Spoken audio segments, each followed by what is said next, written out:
Hello and welcome to the NeoSystems CMMC Town Hall. Now I'd like to introduce your host, Ed Bassett from NeoSystems. Ed? Thanks, Don, and welcome everyone to our continuing series of Town Hall Ask Me Anything sessions on Cybersecurity Maturity Model Certification. My guests today, Amira Armond and Jeff Dalton. I do want to mention at the outset that we are recording these sessions as part of our community outreach to the Defense Industrial Base. We have our resident artist, Wade Forbes, who's going to be sketchnoting the session. You can see him on the screen, and we'll send that out to folks after the event is over. Our focus at NeoSystems as a managed service provider is primarily on organizations that are seeking certification under CMMC. That's who's in our audience today for the most part. If you have some questions from the audience, please go ahead and send those in on the Q&A feature within Zoom, and I'll work those into the conversation with Jeff and Amira. I'll start with some introductions.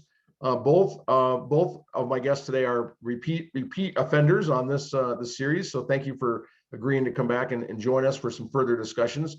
Amira Armond is a CMMC provisional instructor currently teaching CCP classes. She's an active blogger on cmmcaudit.org and is the president of Kieri Solutions, a C3PAO candidate company. Amira is also the vice chair of the C3PAO Stakeholder Forum, an organization that's facilitating communication and standards between the C3PAO community, the CMMC AB, and the Department of Defense. Jeff Dalton, if you're in the CMMC world, I'm sure you're familiar with his name. Jeff is the chairman of the board of directors of the CMMC accreditation body. He's also president and CEO of Broadsource Solutions Corporation. They do process innovation to bring high performance to organizations using evidence-based frameworks like Agile and CMMI to radically improve their performance. His background includes extensive work with the CMMI Institute, writing and speaking on Agile methods. Jeff and Amira, thanks very much for joining me today. Glad to be here. I'll start with a question for both of you, and then we'll maybe do some alternating, but feel free to jump in at any time in this next 30 minutes. Last week, I had the privilege of joining both of you on stage in addressing the National 8A Association Conference, attended by about 1,200 people representing several hundred small businesses.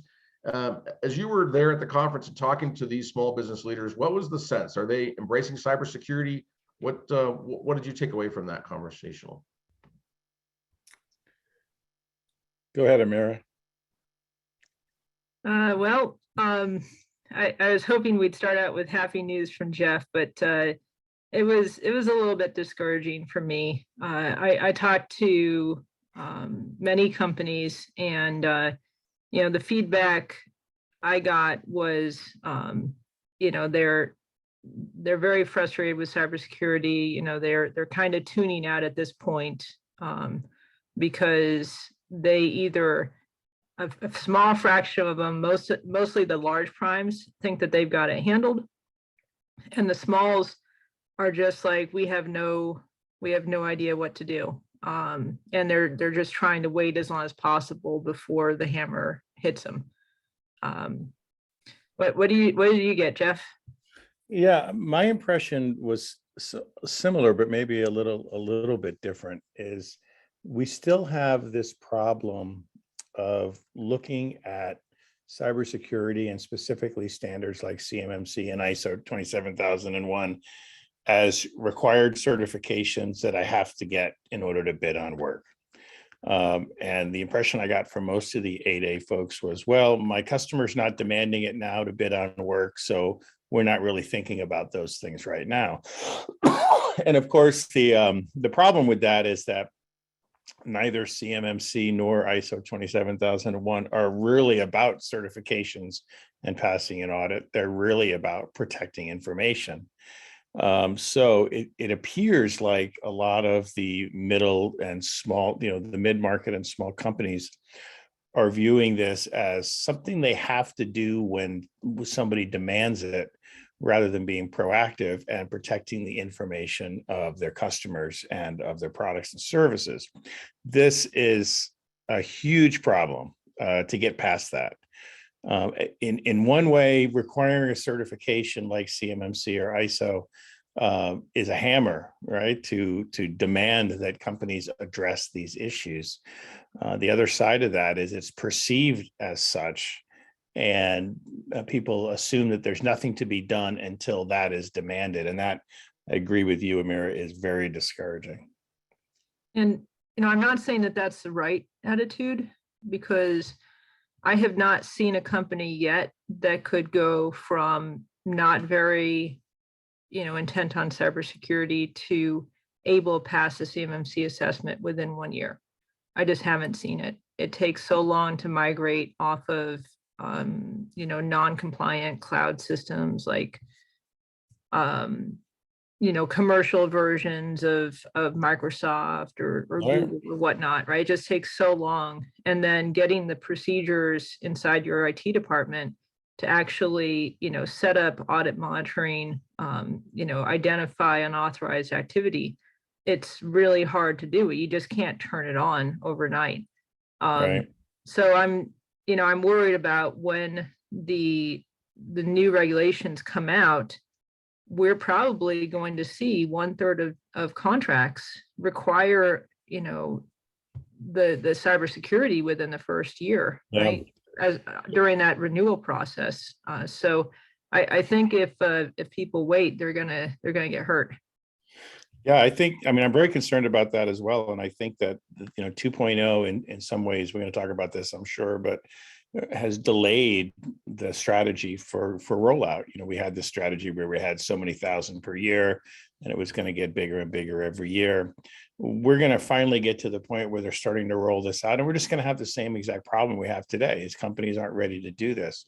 And if I had to give somebody advice on this now, I'd say, don't worry about passing a CMMC or an ISO audit right now. Just don't worry about it.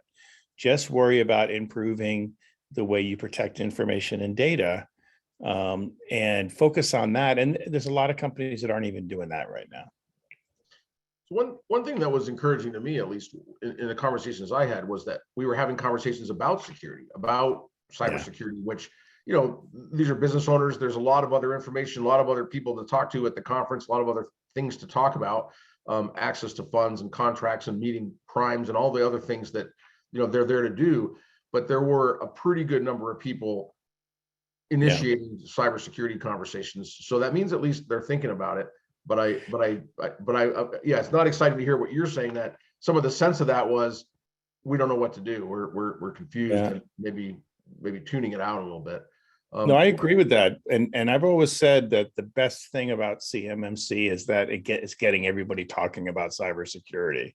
Now, a lot of that conversations are around how the heck do I comply? But still, and when you look at any typical company 5 years ago, the boardroom and the CXOs weren't talking about cybersecurity. And, people like Amira, who specialize in cybersecurity consulting, probably struggled with getting their attention and getting budgeting and doing all those things. That's not the case anymore. So that's a net positive, that companies are now finally talking about how important this is, and they need to get it off the ground. But I agree with Amira, a lot of them don't seem to be sure of what those first steps are. The old saying is, any publicity is good publicity. So I think any conversation about security, at least, is a conversation, right? Even if that's right. Yeah. So which we weren't having before, right? So not in the volume we're having today. So one of the promises of CMMC with the 2.0 version, according to the DoD, is cutting the red tape for small and medium-sized businesses. They say that right at the top of their homepage.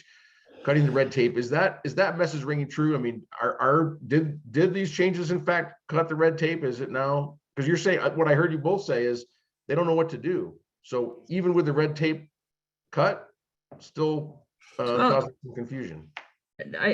That's hard, because I immediately think of the documentation level of proof, and I think no, right? But actually, I would argue that it can, because it protects. If you get CMMC certified by a third party, where they come in and they assess you and they say you're actually doing all this cybersecurity, and then you have a cyber incident, that's protective towards you, right? That's saying that you actually were doing it. You were not lying about your cybersecurity, and it makes you much less at risk from the DoD saying, wait, you were not actually doing the cybersecurity you said you were doing, and then you lost our data, right? So that's one way that it's helpful. Yeah, there were a couple of dimensions of, reducing red tape, as you described, or reducing the burden on smaller businesses. One of them was to eliminate the so-called maturity requirements, which a lot of companies were worried about, is how do I demonstrate that I've actually been doing this for a long time and it's part of my culture. So they actually removed those requirements from the model. That's one thing they did. And the other thing, they moved all the level one companies that were somewhere in the neighborhood of 100,000 or more companies were targeted to be level one. They removed the requirement, at least for now, to have an external auditor conduct it, but they've also added in a requirement that CXOs have to sign off on the self-assessment. So they've created that. So the maturity thing isn't the panacea people really want it to be.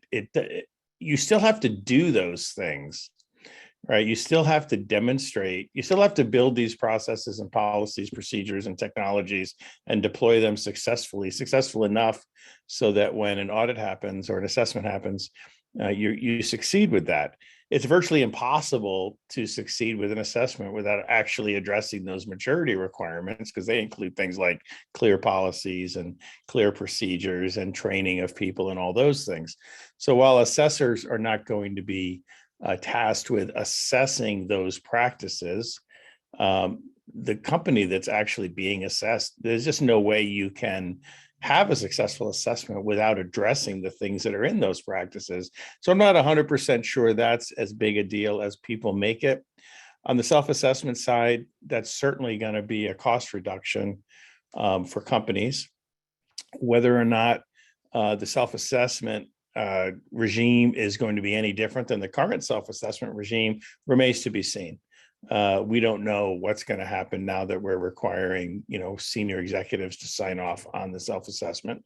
Hopefully that'll have a more serious impact than what we've been seeing in the past, but I don't think there's anybody that disagrees, or I've never heard anyone disagree that the current regime of self-assessment hasn't been working very well. So we'll just have to see how that pans out. I've got an audience question here about it's got a coverage of CMMC, and the question is, how are hospitals and doctors' offices affected by CMMC? Are they required to become CMMC certified? Well, and Amira, jump in at any time. But again, just going back to the notion that there's a difference between being required to do something to bid on work, which the answer is, unless you're a federal government contractor and you manage CUI, it's not required. Then there's a difference between that and adopting the CMMC as a framework for improving security. And I don't know about you, but if my hospital isn't protecting my data, my personal health data, to the extent that they would come pretty close to passing a CMMC audit, I'm going to be pretty unhappy with them. And if I'm a hospital executive, the first thing I'm doing after watching this webinar is telling my IT director that we need to use CMMC as a model to make sure that we're up to speed on everything we need to be up to speed on. I guess, by the way, regarding the last question, Jeff, you were spot on. I missed the 2.0 difference. So yes, process maturity was removed in 2.0. Regarding the hospital, CMMC right now, the DoD, the Department of Defense, is spearheading it. And it looks like the DoD wants to embrace it for their contracts. However, cybersecurity professionals are expecting something that looks similar to CMMC to go federal wide with the FAR CUI rule that is supposed to come out within a year, right? Which we expect will require protection for controlled and classified information across all the federal agencies. There's been lots of talk. So Jeff, mentioned that hospitals might adopt it, right? So there has been lots of talk that other government, private sector companies might use the CMMC framework to certify themselves. And we have yet to see, how that's going to go in the next few years. Let me just expand on something you just said, because the DoD is sponsoring the adoption of CMMC within the DoD. But the accreditation body is an independent company, and there's no reason that a hospital or a Walmart or General Motors can't also use CMMC and also have assessments done and become certified in CMMC. In fact, most of the states are already talking about adopting CMMC. And I know several states have asked me directly, how can we get certified, state IT organizations? So while the focus of CMMC is on the DoD, voluntary assessments, which very quickly turn into all of our suppliers need to be assessed, and this is exactly what happened in the ISO and the CMMI world, we'll certainly be looking at CMMC this year and starting to ramp up on those voluntary assessments, and that's outside of the DoD. That's very interesting. I mean, I could foresee a scenario where there's commercial demand outstrips the DoD's demand, even, you know. Well, maybe, yeah, hard to say, but maybe, yeah. Yeah. The audience member is asking, how many third-party assessors are in the industry currently? Can you give a picture of how that ecosystem is building out? Amira, you lead the stakeholder group. What say you? Well, there's a difference between assessment organizations and assessors. I believe that we had our 6th assessment organization authorized to perform CMMC assessments. In terms of assessors who can actually go out on site to a client, I believe it's less than 200 right now, because many are waiting on background checks performed by the DoD.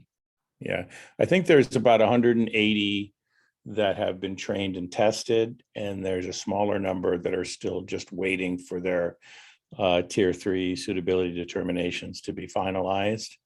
And that's something that changes every day. So I don't know what that number is, but there's 175, 180 or so that have been through the training and have been certified, and they're already starting certified professional classes. We've had several classes successfully go through the process, and then ultimately they'll move up to the assessor class for additional assessors.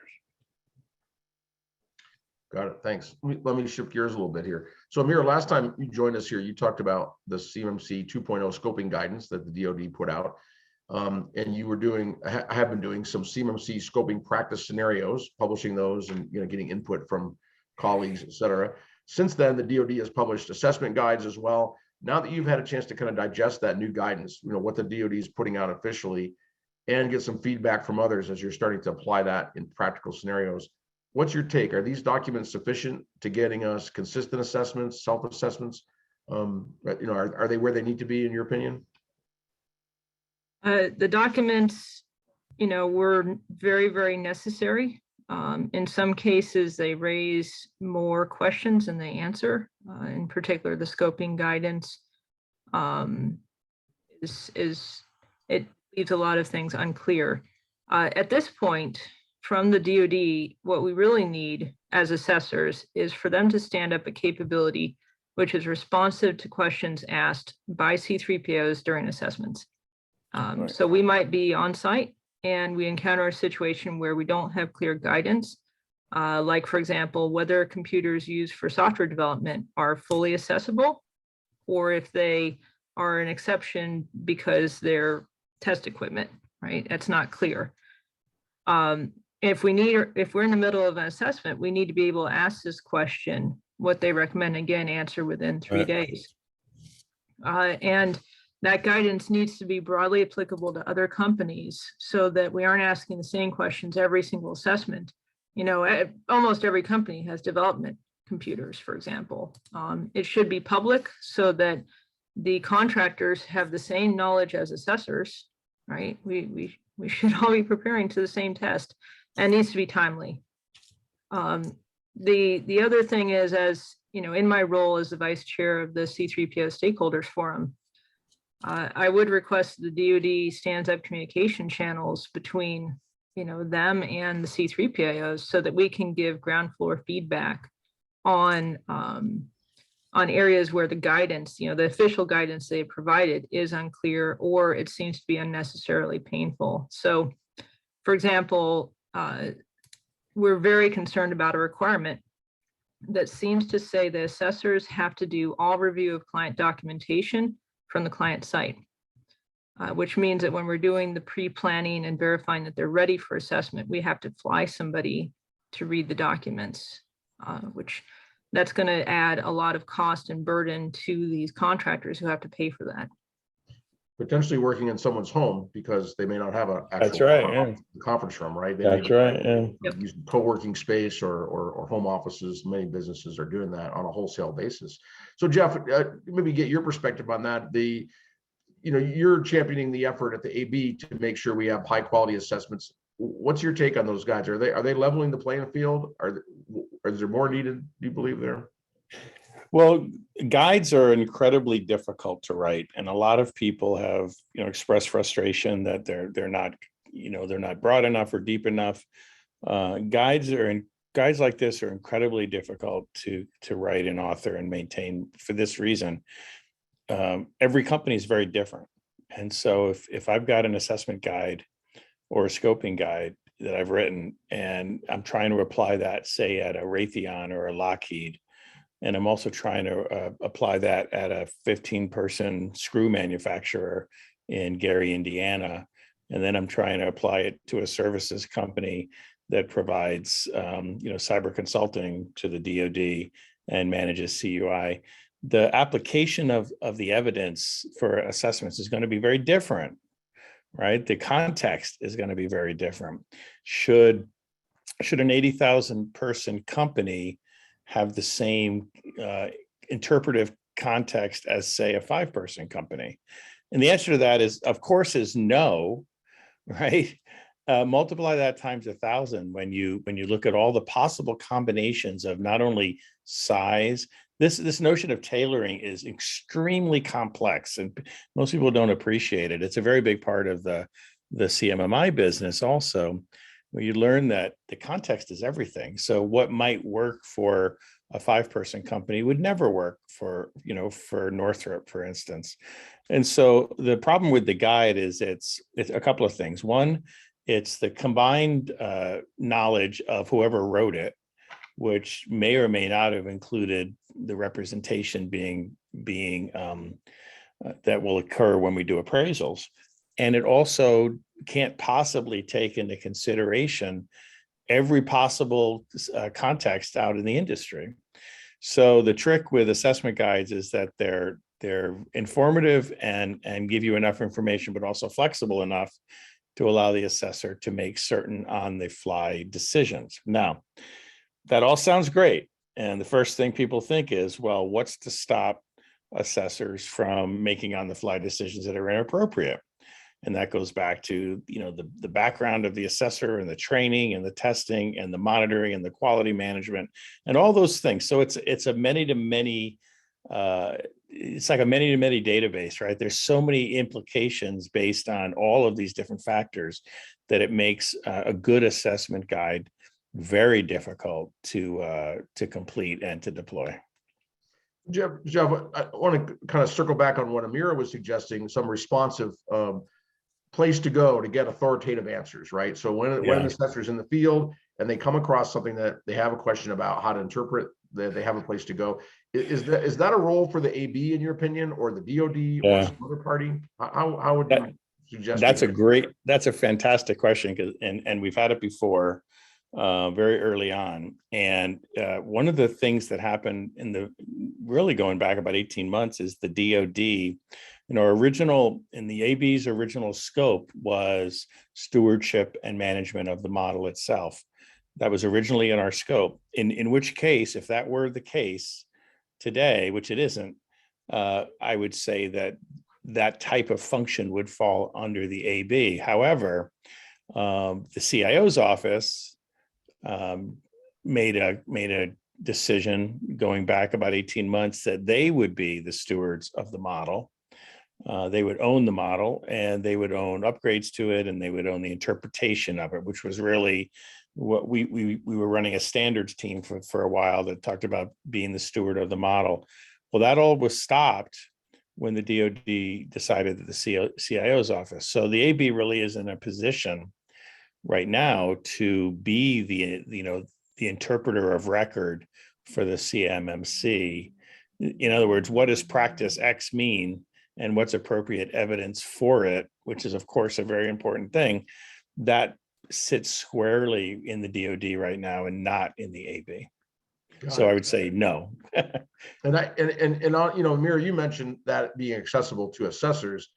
Certainly from my perspective, as someone who's trying to take clients down this path and be ready to pass an assessment, I would like clarity on those questions prior to the assessor getting there and getting their opinion, because it's too late then, right? Or they're going to pass or fail at that moment. I've already made architectural decisions and I've already built it a certain way. So I've got an audience question that's kind of tied into this that I think is quite good. It says, besides Amira's call for clarity on assessor guidance happening on site, what would each of you like clarity on from the CIO? If you could ask them one question to get answered today, what would it be to the DoD CIO? Ooh, I know this one. Go ahead, Matt. So right now, and this is something I face with my own company that needs to be CMMC assessed first before the contractors. There's no guidance yet on how we are supposed to get permission or approval for solutions that are alternative or not applicable. So if a practice says you have to encrypt your wireless and we say we don't have wireless, there's supposed to be some sort of an approval process where designated authority approves that we say it's not applicable. And right now, it's a non-functional thing. I can't email anyone and get a yes or no response that would be acceptable. Jeff, do you have one question you'd like to ask the DoD? Oh gosh, I have many. I have a favorite. I'm going to hold on to it though. I have many, but scoping guidance is certainly a big one, and it has to do with the same notion of context, right? It's really hard to come up with scoping guidance when you have these many different kinds of businesses and size and missions and things. And so scoping guidance, which again belongs to the DoD, would be a really nice addition to what they're providing so far. In the interest of time, I'm going to hold on to my favorite. Those who've talked to me know what it is probably already. I've got another really good audience question here that I think will maybe, Jeff, give you a chance to talk a little bit about the assessment process. The question is, why is there so much focus on assessors when 2.0 now only requires self-assessment, which obviously it doesn't only require self-assessment. But so thank you. That's a good question. That's a great question. So one thing to remember about 2.0 is it isn't that much different than 1.0. Yeah, they reduced the scope of some of the assessments to self-assessments. Specifically, the companies that are only need to be level 1 right now are the subject of self-assessment. And they would like to take some of the companies that are required to do level 2 assessments, or what used to be level 3, and only require a self-assessment for them. So that may or may not be long-term. We don't really know the answer, and there is a lot of complexity in figuring out who those companies might be. So it's a little bit hard to predict where that one's going to end up. That leaves the startling, I have trouble with this word, but the very startling tiny number of 70 or 80,000 more companies that need to go through the certification process. So one of the things I hear a lot is, oh my gosh, the DoD just eliminated this whole program. Nobody has to worry about CMMC. And that just isn't the case. There's the 70 or 80,000 companies that are going to be under the current definition. And even that definition, there's lots of wiggle room in terms of changing that number. But so yeah, I think there's focus on assessors because how many assessors are required to, let's just say for argument's sake, it is 70,000. How many assessors are required to conduct 70,000 assessments every 3 years when the DoD requires 4 assessors to be on each team. When you see that number, then the numbers of 1,500 to 2,000 assessors make sense, right? Then numbers like 175 seem woefully small. So there is a need for a large pool of assessors, probably 7 or 8 times as many as have currently been trained and certified. And that's why there's a sense of urgency to get the classes moving and get these clearances through and those types of things. Good answer. Thank you. We are near the end of our time, past the end of our time. So I'm gonna jump to a quick wrap-up question. Jeff, you mentioned at the very top of this program, you know, that people should be focused on their cybersecurity posture, not waiting for someone to tell them what to do. So something actionable. What is one top action people in our audience can do today to improve their security posture? If they're going to take one thing and go do it this afternoon, what would it be? And we'll go to Jeff first and then Amira. So I can tell you what my company did, because we thought these were the most important things. We ensured that we were strong in every level 1 practice, because frankly, that's where a lot of breaches occur.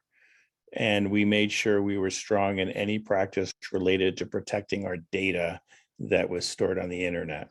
So we picked, we basically did a Pareto analysis of all of the practices that were high priority for us. Of course, they're all high priority, but some are more immediate than others. So we did some Pareto analysis and scored what the highest priority practices are. And we picked a number, I can't remember how many it was, but it was 20 or 30 practices. And we made sure that we were rock solid on those. And that was our first step.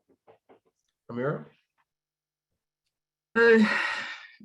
You know, defense contractors should realize that they don't know what they don't know. And to be able to pass a CMMC level 2 assessment, that's the one for controlled unclassified information, you really need to have at least one person on your staff or on your team who understands the government expectations for cybersecurity. Ways that you can do that: you can hire a consultant who's been doing this and have them either lead your effort or train your staff on what each practice and requirement means, or you could send your some of your staff through training. But it's not something that the average IT person or even the average cybersecurity person is going to be able to do right out of the box. They need to spend time learning it and gain experience. I was hoping one of you would say hire NeoSystems, but okay. Thanks for those good advice. We are at the end, so I'm going to wrap this up. Thanks to Amira and Jeff. Thank you, Wade, for sketchnoting. Again, we'll send that out to folks after the call ends today. Please join us for future town hall meetings. Our next session is going to be a very interesting twist on the topic here. This is on Wednesday, February 16th at 1 p.m. Eastern, our usual time. Our guest is going to be Ed Spenceley of the Bank of America. He does loans to small business. So he's going to discuss the ways in which cybersecurity fits into the small business financing picture. Should be very interesting. A little less on the techie side of the administrative side of how CMC works, and more about how it's being looked at by the banks. Other folks are looking at it are insurance companies, large primes. We've heard from some of them on this program, but this is the first time we've explored the banking side of things. So tune in for that, February 16th at 1 p.m. Eastern. If you don't have the registration details in your inbox, go to our website, neosystemscorp.com, where you can find all the details. Thanks, everybody. Thanks, everyone. Thank you.